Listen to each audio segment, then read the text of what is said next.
Hi, hello. Good morning. Naana po ta diri no. Sa atong fish pond. By the way, mag-check sa ta guys kung saang nahitabo diri sa isa ka gabi no. So tanaw na to. Ubani ko ninyo no sa kada video na ako na gina-upload. So by the way guys, actually ko ano siya kanang gagmay pa, fingerlings ni sa guys, similya sa pantat.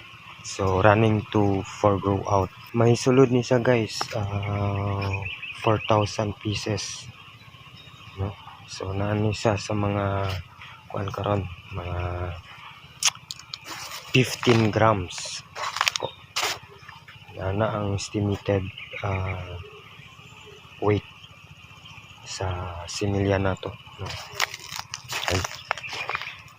So check sa ata guys, tanaw na to kung saang dagan no, dagan sa similya. Check ata guys. So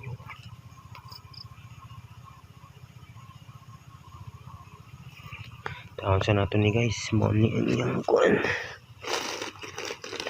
Tanaw na to guys, check na to basig na ay buho guys. Kini guys may isa mong good ni guys, mo ni ang agianan sa atong similya guys. So sayang ra pud guys kung if ever nga may buslot ni siya guys. Kini nga sako guys, actually mo ning linya namo sa overflow namo. Pagawas if ever nga mag-drain mi og tubig, mag-change water mi guys. So gitali lang sa namo for temporary lang no. Okay, so check na to guys, check. Yan.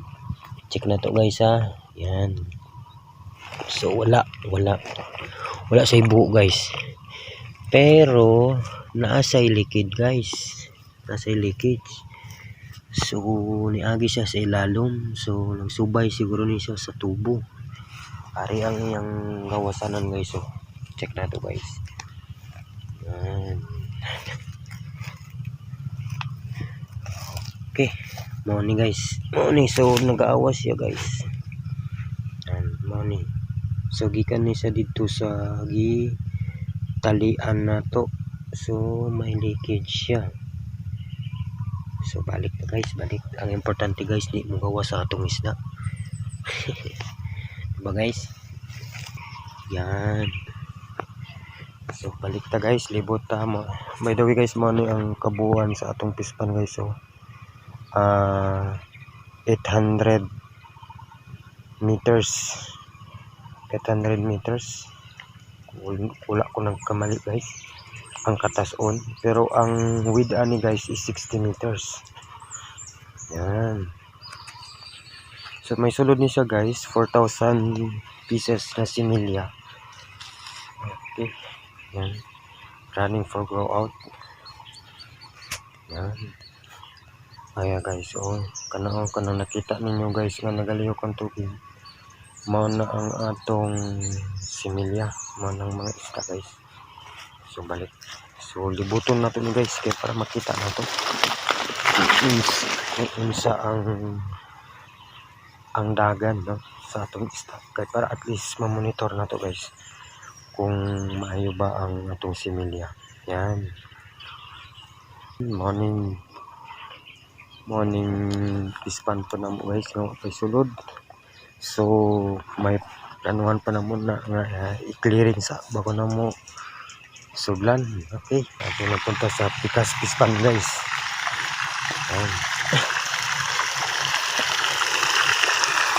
Morning ang source of tubig guys. So okay, water pump 24/7 ni guys ang andar. Walay palong-palong ni guys, mapalong ra ni kung mag-brown out. Mana among gikan sa supply sa among tubig guys, padulong diri guys.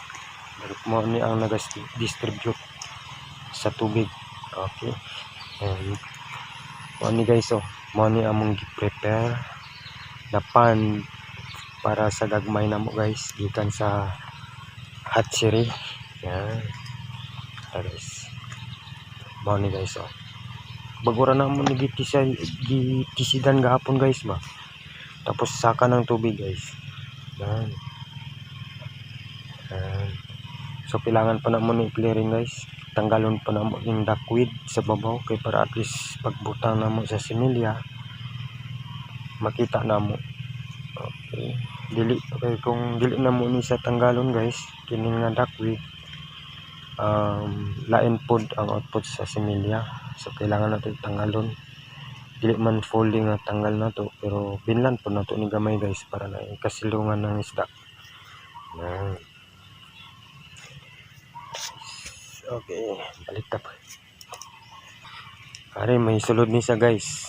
Medyo dagko-dagko na ni diri. Pero gamay ra ni guys, nara ni siguro sa mga 300 pieces. Are. Yan. Dili na to makita kung may isda. Kay bago ra po ni sila nagkaon guys. Yan. Okay. Okay. So medyo dagan-dagan na mo o unod guys. Nga grow out. Nani sa mga 8,000 pieces. Are. Mani sa guys. Yan. 8,000 pieces. Sa target naman ni guys by second week sa February is na sa mga 500 grams. Kaya ang timbangan ni guys na ni sa mga 280 grams per piece. So disposal na mo ni guys para i-market na mo sa mga suki na mo guys is 500 grams per piece. So 2 in 1, 2:1 sila guys. Oh, na sila sa ilalom sa tangkong guys. Yan. Pero pag gutumon ni sila guys, maduol ni sila guys. Mabalaan po nila nga naitaw nga na lakaw-lakaw. Sundan na nila guys. Grabe ka kuan ang ilang instinct ani guys. Dali ra sila